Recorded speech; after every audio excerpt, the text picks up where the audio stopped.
but even the president couldn't completely win against our traffic. Took an hour for him to get from Newark Airport to the New York Hilton. Blame it on the weather and the rush hour.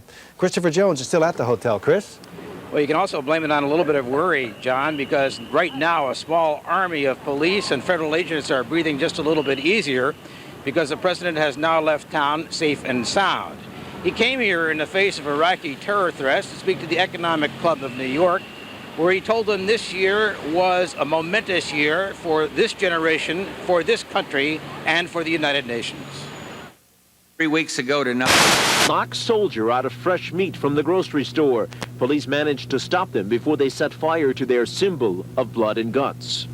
Bring the troops home alive! Death does not create peace. We're devastating a country for no reason at all. Several times throughout the evening, police clashed with demonstrators. At one point, dozens of cops came storming up the block to close 6th Avenue for a while until the mob of demonstrators could be pushed back behind the barricades.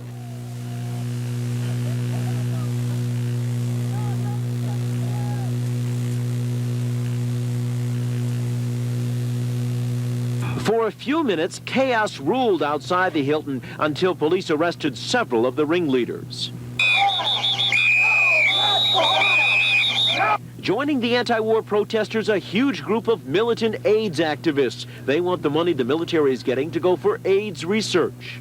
That George Bush dares to come to New York, where men, women, and children are dying of AIDS and have been doing so for 10 years while he's been in the White House doing nothing. I pledge allegiance to my country, 'tis of thee. 2 blocks away, a much smaller pro-war demonstration. I have friends over there that are pilots, and I want them to come home knowing that we welcome them home and we appreciate what they've done for the United States. These 3 men from the Bronx even wrote a song in support of our fighting men and women and hope to get it recorded soon. Say we will not fail. Hey, don't worry, Israel. We're taking them down, whether air or on the ground, and you can sound the alarm. We're blood hounding them down, because America, the proud and the brave, the land of free will, is what we will. We're back now live outside the Hilton.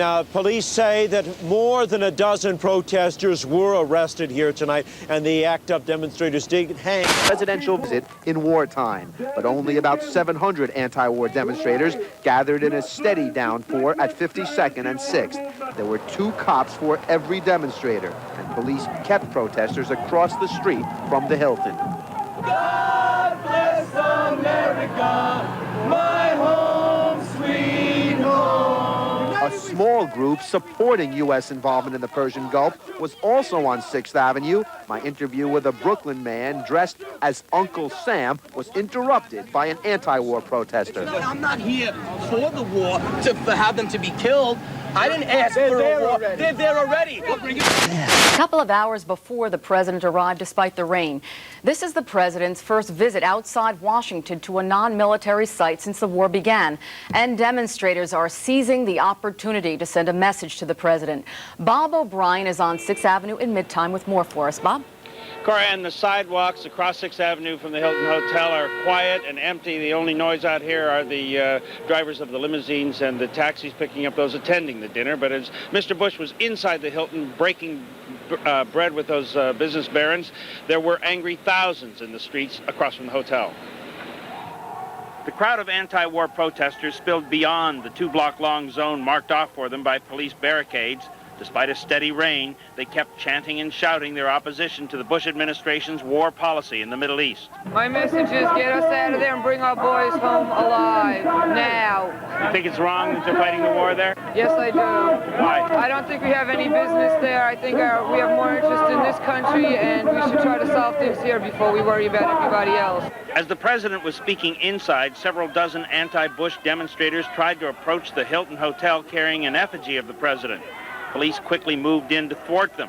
Apparently miffed by their inability to get their message to Mr. Bush, some turned their displeasure on members of the press. In one case, in a manner that was quite persistent when it came to our camera. Anyone who made an end run around the cops trying to get in front of the Hilton was arrested. At one point, dozens of protesters started moving up 6th Avenue, filling the street from sidewalk to sidewalk. They were quickly met by scores of cops who selected out apparent leaders of the move to block traffic and placed them under arrest too. With the blanket of police security keeping protesters at least a block from the Hilton, it is quite likely Mr. Bush made it in and out of New York City without ever seeing or hearing the anger that filled 6th Avenue because of his visit. Now, 2 blocks north of here, the police barricaded off another block-long section of sidewalk for those who wish to demonstrate in support of Mr. Bush. Only 4 or 5 people turned out in the rain to do so. By contrast, the police estimate that there were at least 3,500 people jamming the sidewalk south of the hotel to denounce Mr. Bush's war policies. Now, 10 of them were arrested for disorderly conduct. The anti-war protesters are gone now, but they promise to return whenever George Bush comes back to town. Live outside the Hilton Hotel, Bob O'Brien, Fox News, Channel 5. John, back to you. All right, Bob.